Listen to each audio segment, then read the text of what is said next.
सादर हरिस्मरण। यह खानदेश की पवित्र भूमि है जहां संत मुक्ताबाई जैसे संतों का वास्तव्य रहा, जहां बहिणाबाई की कविताओं ने जीना सिखाया। यह भूमि पवित्र होने के साथ साथ फली फूली भी है कपास और केले की फसल से, जिन्होंने हमें समृद्ध बनाया। तापी, गिरना जैसी नदियों ने इस भूमि को आबाद किया, जहां लोगों के दिलों में सदैव आदर भाव बसता है। इसी भूमि में बस रहा है निष्कलंक धाम। महाराष्ट्र के जलगांव शहर से करीब 55 किलोमीटर दूरी पर फैजपुर नगरी के समीप श्री सतपंथ चैरिटेबल ट्रस्ट के द्वारा इसका निर्माण कार्य शुरू है। सतपंथ चैरिटेबल ट्रस्ट यह एक पंजीकृत संस्था है। परोपकारः पुण्याय, इसी सद्विचार के आधार पर इसकी नींव रखी गई है। महामंडलेश्वर स्वामी श्री जनार्दन हरि जी महाराज इस संस्था के अध्यक्ष एवं विश्वस्त हैं।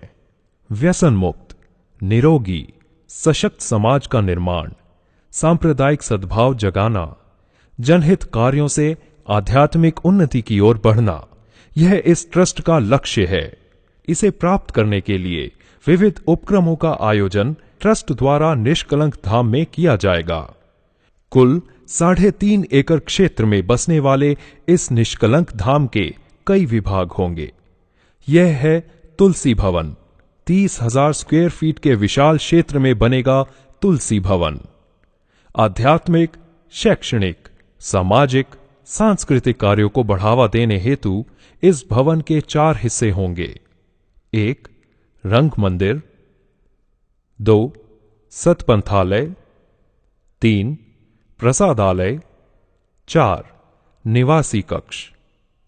रंग मंदिर में होगा 10,000 स्क्वायर फीट का वातानुकूलित हॉल, जिसमें 1,000 से 1,200 लोग एक साथ बैठकर विभिन्न कार्यक्रमों का आनंद ले सकेंगे। हॉल के बगल में ग्रीन रूम, आधुनिक ध्वनि व प्रकाश नियोजन की व्यवस्था रहेगी। तुलसी भवन की निचली मंजिल पर है सतपंथ दर्शन, जहां पर चित्र प्रदर्शनी एवं ऑडियो वीडियो चलचित्र द्वारा सतपंथ के परंपरा की जानकारी दी जाएगी। साथ ही इस धाम के उद्देश्यों से धाम में पधारने वाले भाविकों को अवगत कराना तथा उनको आनंदमयी जीवन जीने की कला की जानकारी देना, यह भी इसके उद्देश्य हैं। इसी मंजिल पर होगा यह प्रसादालय, जिसमें 500 से 700 लोग एक साथ भोजन कर सकते हैं। शुद्धता, सात्विकता और स्वच्छता इसकी विशेषता है। यहां पाक सिद्धता के लिए आधुनिक साधन सामग्री से सुसज्ज पाकशाला और विशाल भंडार गृह होगा। स्वच्छ पेयजल आदि की व्यवस्था होगी। तुलसी भवन की ऊपरी दोनों मंजिलों पर निवास हेतु 7 कमरे होंगे, जिसके कमरे में 5 से 6 व्यक्ति आरामदायी निवास कर सकते हैं।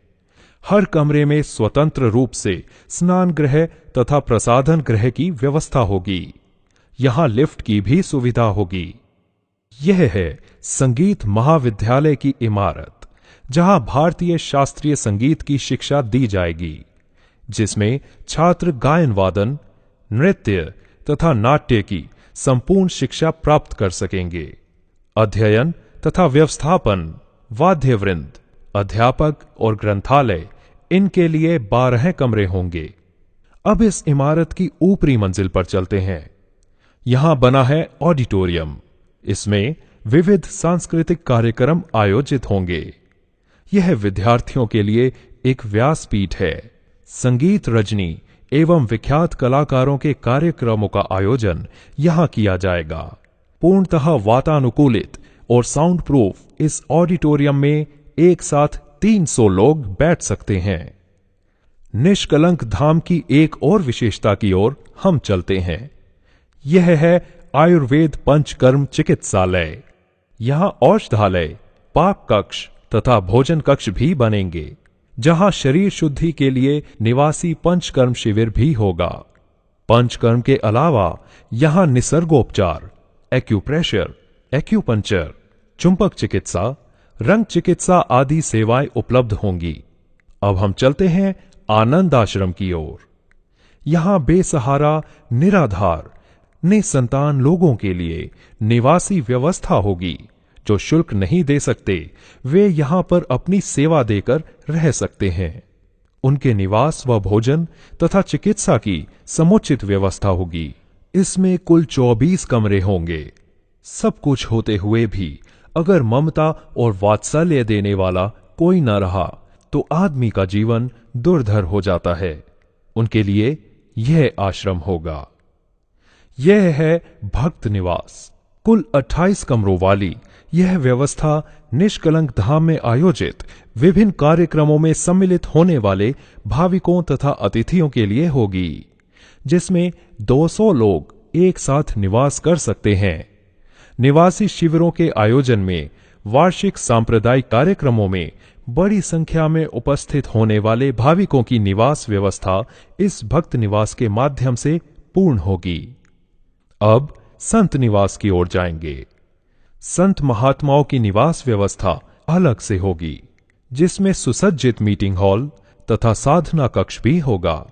इस इमारत की निचली मंजिल पर है श्री सतपंथ का प्रशासकीय कार्यालय। इसी में होगी संचालकों की मीटिंग के लिए व्यवस्था तथा पधारे हुए संत महात्माओं के दर्शन के लिए सभा कक्ष का निर्माण होगा।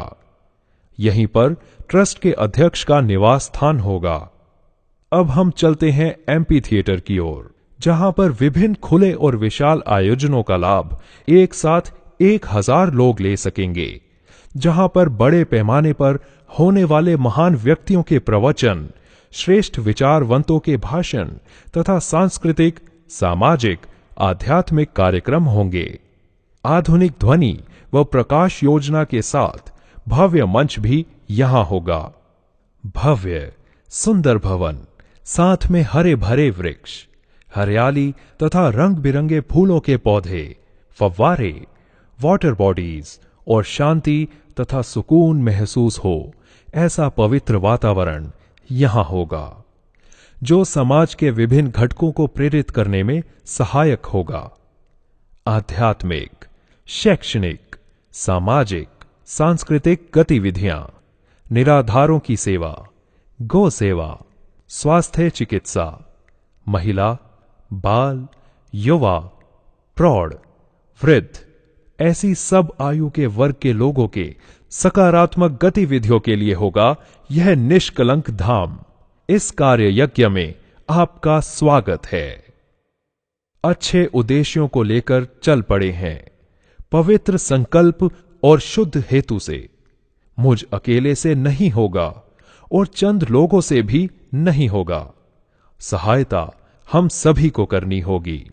अतः इस सत्कार्य में हृदय खोलकर सहयोग देवें। झोली फैलाई है कार्य यज्ञ की। आहुति चाहें आप जो भी डालें, अर्थ, कर्म या सेवा जो कुछ, शुद्ध भाव से ही चढ़ावें। धन्यवाद। महामंडलेश्वर स्वामी श्री जनार्दन हरि जी महाराज।